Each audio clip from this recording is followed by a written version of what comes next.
"Nope," said the placard. "Nope."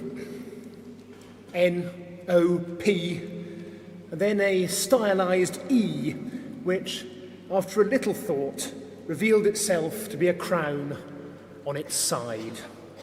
Nope. It was one of many banners on display across the United States of America on the 18th of October, as millions joined protests of the No Kings movement. The iconography of this campaign draws on the narrative of American independence and involves a light bashing of the former colonial power. No kings since 1776. However, as the Dean was observing this morning, the target of the No Kings movement is more contemporary. Pointedly noting that their October rallies drew 14 times more participants than Mr. Trump's 2 infamous inaugurations combined, the protesters rail against what they see as the dictatorial use of presidential executive.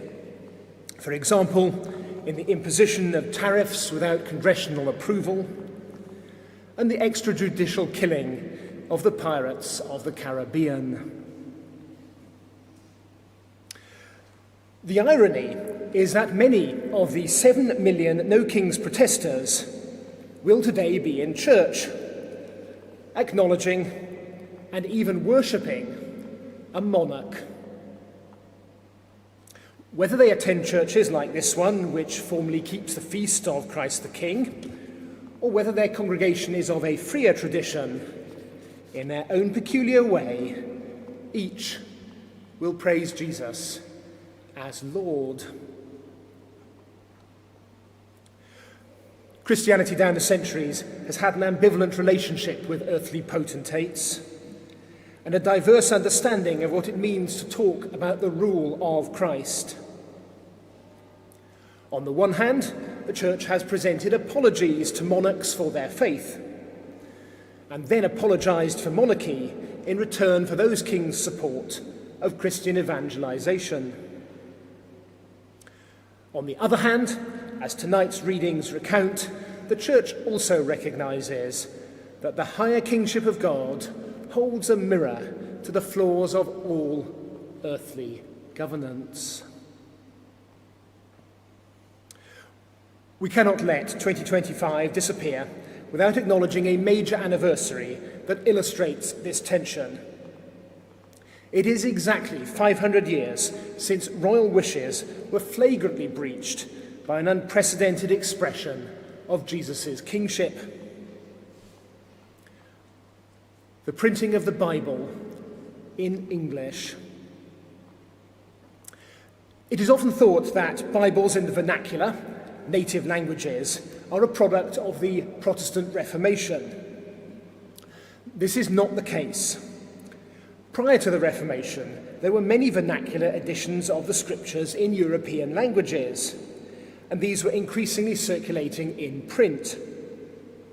England, however, was an exception. This is because the very first English Bibles, copied in manuscript from the late 14th century by the Lollards, followers of Oxford academic John Wycliffe, were associated with heresy. Under the terms of rules known as the Constitutions of Oxford, 1408, anyone in England who wanted to own a copy of the Scriptures in English needed the written permission of their bishop. Just imagine the bottleneck that would cause in our bishop's office if such a rule still applied today. The Constitutions of Oxford meant that by 1525, England was behind the curve. But this was about to be blown apart by William Tyndale. Tyndale's great contribution to my faith and yours was to undertake the first translation of the Bible into English from the original languages and to arrange for publication of the same in an accessible print format. Tyndale knew that he could not undertake this work in traditionalist England, so having sailed to Hamburg in 1524 and living hand to mouth, he began printing his New Testament in the autumn of 1525 in Cologne. Having been betrayed to the authorities, Tyndale fled up the Rhine to Worms, where the first complete English New Testament rolled off the presses towards the end of February 1526. Copies began to arrive in England about a month later, much to the consternation of the English Church and royal authorities.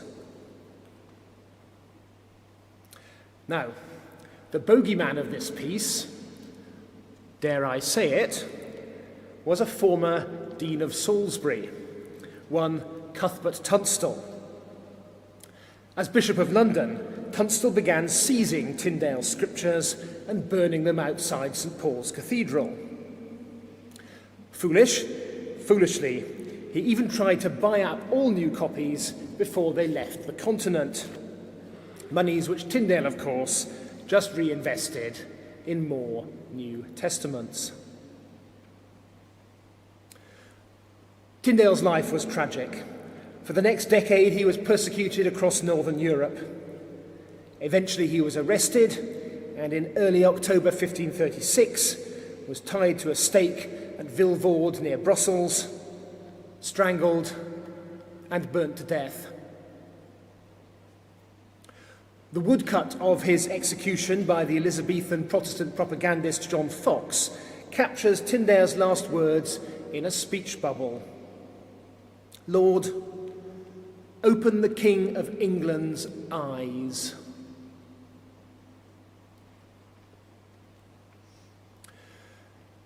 Tyndale worked for one king and prayed for another.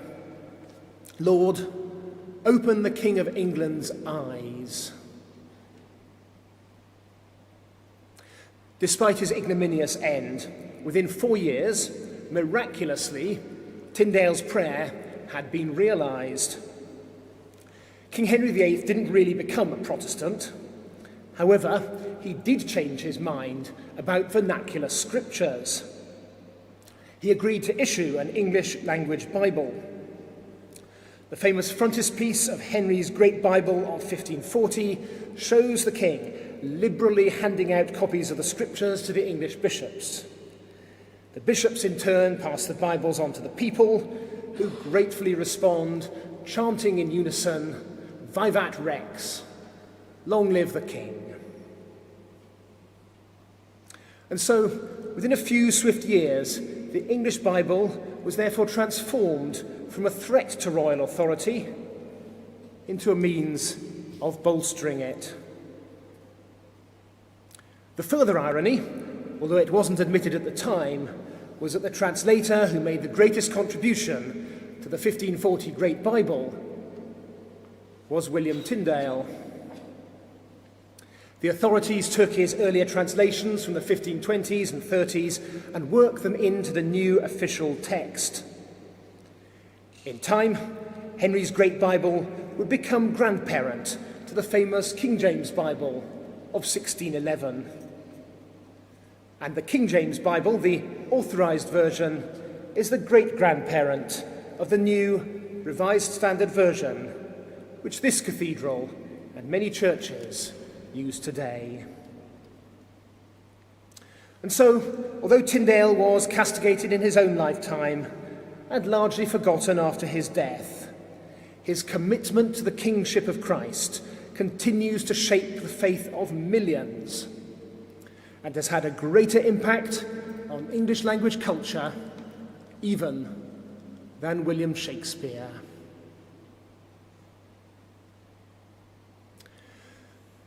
The story of William Tyndale reminds us that God's kingship is problematic. In the crucible of that confrontation between Jesus and Pontius Pilate, representative of imperial rule, we see Christ's kingship both exceed and overthrow all expectations. God in the Bible is called a despot, notably in Revelation 6:10. Yet, God uses her power in astonishingly unpredictable ways. As William Vanstone once wrote of the crucifixion, "Thou art God, no monarch thou, throned in easy state to reign. Thou art God, whose arms of love, aching, spent, the world sustain."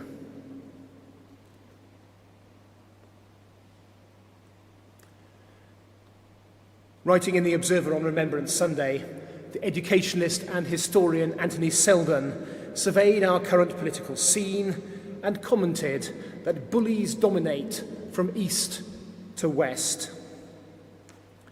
Speaking into this worrying context, today's festival is hardly a placard with a deposed crown at its feet. However, as William Tyndale knew, it is a reminder of where authority comes from and whose values it must serve. Amen.